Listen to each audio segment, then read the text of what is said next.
Kaya hindi umuunlad ang Pilipinas dahil kinukurakot nyo. Mahiya naman kayo! Don't stop shaming them. Deserve nila yan. Mainit ang mata sa atin ng mga tao. Kaya siguraduhin nyo na magmumukha tayong malinis, ha? Dad! Alam na nilang lahat! Nadidepress na ako! Binabash nila ako sa social media. Tapos kanina sa school, binubuli nila ako. Nasisira image ko. Ayusin mo to, Dad! Gumagawa na ako ng paraan, anak. Pero sa ngayon, kailangan ko muna kayo palipad sa Amerika para safe kayo. Okay, Dad. I'm calm. Bigyan mo ako ng 10 million pang shopping ko doon, ha? May mga mag-iimbestiga dito. Kaya lahat ng mga luxury cars namin, itago nyo muna. Hindi nila pwede makita yung mga yun. Base sa report na binigay sa akin, may ghost project daw kayo. Totoo ba yun? Wow! It's a yes or no question. Bakit di ka makasagot? Your Honor, kakusapin ko po muna yung lawyer ko. Ang kakapal nyo. Halata naman sa mga kilos nyo na guilty kayo. Kamusta na kaya sila, Mom and Dad? Sana okay lang sila. Nawala sa garahe ang 10 sa 12 luxury cars. Pati mga sasakyan tumakas na. Hindi kami papayag na hindi kayo mananagot. Hindi kami mananahimik sa issue na to. Umamin ka nga sa akin, Brianna. Bakit ang daming pera ng wallet mo? Hindi ko po alam, Your Honor. Nangupit ka sa akin, no? Your Honor, i-double check ko lang kung totoo yung sinasabi nyo. Anong Your Honor? Nanay mo ko. Nagsasabi na ito. Anay, alis lang ako. At saan ka na naman pupuntang babae ka? Sa boyfriend ko po, Your Honor. Your Honor, saka din eh. Bawal na umalis, gabi na. Gusto ko siya makita. Gusto ko makita sa mata niya na nasabihin niya sa akin, mahal niya ako. Gusto mo ito makita mo? Joke lang, Your Honor. Anak, nakausap ko yung teacher mo kanina at sabi niya, hindi ka daw pumasok ng school? Di po totoo, Your Honor. Your Honor, Your Honor. Pati ikaw? Nag-aral. Ako kanina, baka di niya lang ako nakita kasi nasa farm ako. Ha? Anong farm pinagsasabi mo? Anak, ba't dila ka ng dila? Butiki ka ba? Nay, sorry. Uso kasi to, Nay. Ayun na naman tayo sa mga uso-uso. Hindi kayo napapagod, no? Tigilan nyo yan. Mga anak, kaya na tayo. Yes, Your Honor. Nandito na kami, Your Honor. Tama na Your Honor nyo! Your Honor, kain na tayo. Your Tama Honor. na! Your Tumigil na Honor. kayo! Your Honor. Ladies and gentlemen, mga ikasiko kabukanan, let us all count down Sana and maganda. lift our eyes. 3, 2, and 1! Ayan, this signals that the spirit of the season has a... Magkano budget dyan? 500 pesos? Hala, bukas na pala pasahan nito. So ano na balita ng revision ng thesis natin, Samantha, ha? Babe, ano ba? So ano na balita sa revision ng thesis natin, Samantha, ha? Hala, di ko pa nagagawa yung thesis namin. Nagka-emergency kasi.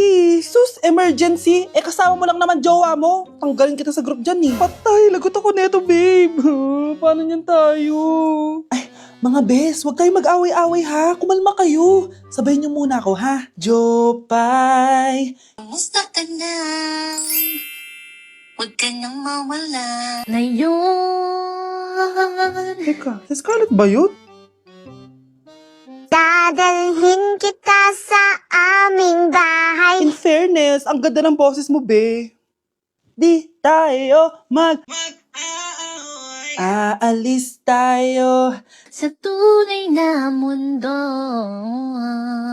O, diba? Kumalma rin kayo. Ang fun kasi magkanta-kanta dito sa bus. Tapos, nakakaaliw pa yung mga filters. Buti na lang talaga, magaganda yung mga bosses natin, mga bae. Truly! Wala pang ginawa sa Scarlett, oh. Ikaw, Scarlett! Nasaan yung RS mo, ha?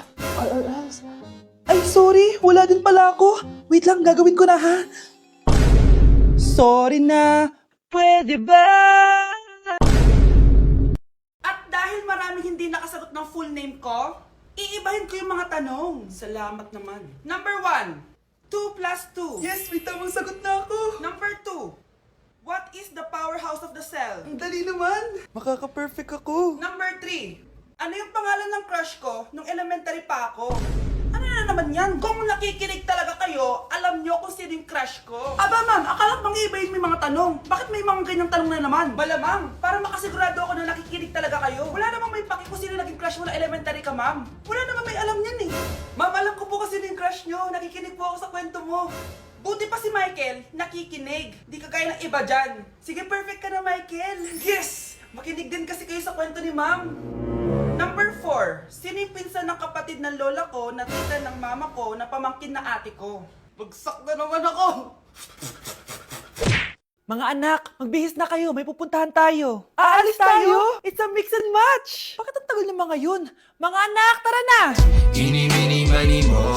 Tara, mag-Jollibee, mix and match. Sulit sarap saya, sulit sarap saya. Sa Jollibee mix and match combo. Ay, grabe sila oh. Mag-fashion show ba kayo? Trip kasi namin mag-mix and match ng damit, Nay. Very creative, di ba? Saan pa kasi tayo pupunta, Nay? Saan pa ba? Eh di sa Jollibee. Akala nyo kayo lang mahilig mag-mix and match, no? Pati din sa Jollibee. Starts at 78 pesos, you can mix and match 42 delicious combos. And available to in all stores nationwide. Bongga! I love exploring different pairings. Kaya naman I love Jollibee mix and match. Favorite combo ko dyan yung Jollibee spaghetti tsaka Jollibee crispy fries. Perfect mix of sweet and salty. You can't go wrong with any combo dahil para sa akin, lahat sulit, sarap at saya. Kaya tara na, mag-mix and match sa Jollibee! You're listening to Jollibee Mix and Match Combos. Kalye at Classical, we can mix to match your taste. Eeny, meeny, miny, mo. Tara, mag-Jollibee, mix and match. Sulit sarap saya, sulit sarap saya. Sa Jollibee mix and match combo.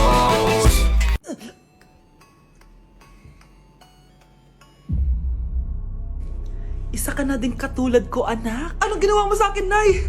Kakaiba yung nararamdaman ko. Gusto mo malaman ang totoo, di ba? Isa akong diwata mula sa mundo ng Encantasia. Ha? At isa sa kapangyarihan ko ay ang manipulahin ang picture na nasa cellphone mo. Bakit yung mula sinabi sa akin, Nay? Dahil ngayon ang tamang panahon, anak.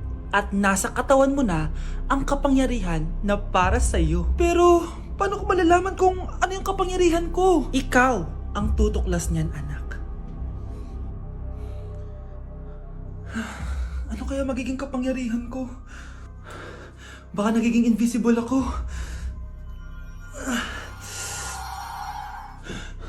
Hindi ako nawala. Baka kaya ko magpalutang ng gamit.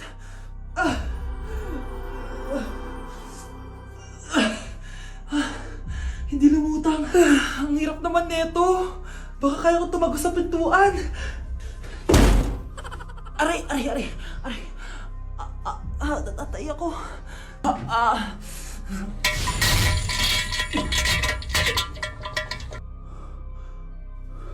Ano yun?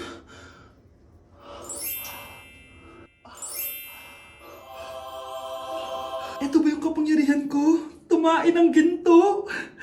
Nay, alam ko na yung kapangyarihan ko. Tumatay ako ng ginto. Anak, uminom ka na maraming pampatae para yumaman na tayo. Talino mo talaga, Nay. Kamusta? Excited ka na bang pumasok? Ano ba dapat oras ang next schedule mo? 9, So bakit nandito ka ng gantong kaaga? Anong oras ka pa pumunta dito? 6, 6 o'clock? So anong nararamdaman mo na face-to-face classes na? wala. Masaya ka ba? Opo. Okay, so masaya siya na parang nalulungkot si ate. Kakarating lang namin dito sa Vietnam at ano pa bang gagawin natin? Eh, di titikim tayo ng convenience store food. Hello, umuulan, tara na! Guys, hindi humihinto yung mga sasakyan dito kaya tatawid ka talaga. Update guys, buhay pa ako at hulaan nyo kung nasan ako. O diba, walang ganyan sa Pilipinas. First time namin dito sa Vietnam. Kaya naman excited ako kung ano ba meron dito sa convenience store nila. Kita nyo naman, ang dami din choices dito. Guys, may paanong manok dito oh. Check out natin to. Guys, parang asarap na tong Nutella banana oh. Guys, tignan yung hotdog dito oh. Kinakain daw to ng hello kaya i-check out na natin to. Tignan nyo yung mga drinks nila dito, parang lalagyan na lang ng ice. Parang masarap to guys oh, tong kulay ube. Hala guys, may Vietnamese oh. Sarap! Check out ko din yan! Grabe, bakit ang mahal? 345,000? Tikman na natin! Una natin tong Nutella banana. Guys, tignan nyo. Masarap siya! Bilhin nyo to guys, 10 out of 10. Next natin tong Thai chili paste and chicken floss. Let's go. Medyo malansa siya guys. Ito yung nasa loob niya. Sarap! 10 out of 10 din to guys! So ito daw. Tignan natin. Puro laman. Oo nga. Sobrang sarap, walang eme. Sarap. Ano naman ito, pusa? Sorry. Oh, ay. Ala, sarap nito! Sarap niya! 1 million out of 10! Next natin tong hotdog nila na hindi na niluluto. So, ganito siya guys. Pinil ko lang siya. Ang sarap! 9 out of 10 to sa akin. Next natin tong mix na spicy Korean chicken. Ayan, ganito yung tsura niya. Sarap siya. Hindi ko sabay. Sarap kaya. 8.5 out of 10. Masarap siya. Next natin tong Changarotyong na chicken feet or paa ng manok. Chicken feet talaga siya. As you can see, boneless siya. So, wala na ata siyang obo. Boneless siya. Yan, guys. Hindi pala siya boneless. May buto siya. Oh. Ayoko siya. 2 over 10 lang siya talaga, guys. Okay, next naman itong mga barbecue nila. Ayan, iba't ibang flavor siya. 6 over 10 lang to sa akin. Okay guys, next ito, parang chicken ata. May lasa siyang efficacent oil. Ayoko to. 3 over 10 lang to sa akin. Ito guys, medyo spicy. Oo nga, lasang efficacent oil. Okay lang naman, 4 out of 10. Okay, next, itong empanada nila. Based sa texture na para siyang hopya. Tama nga ako guys, lasa siyang hopya. 5 out of 10 to sa akin. So last but not the least, itong leche flan nila. Ban flan yung pangalan. So wala sa ribigin na kutsara. Para siyang leche flan na hindi sobrang tamis. So 7 out of 10. So yun lang naman guys, kung gusto nyo ng part 2, comment lang kayo dyan. Bye!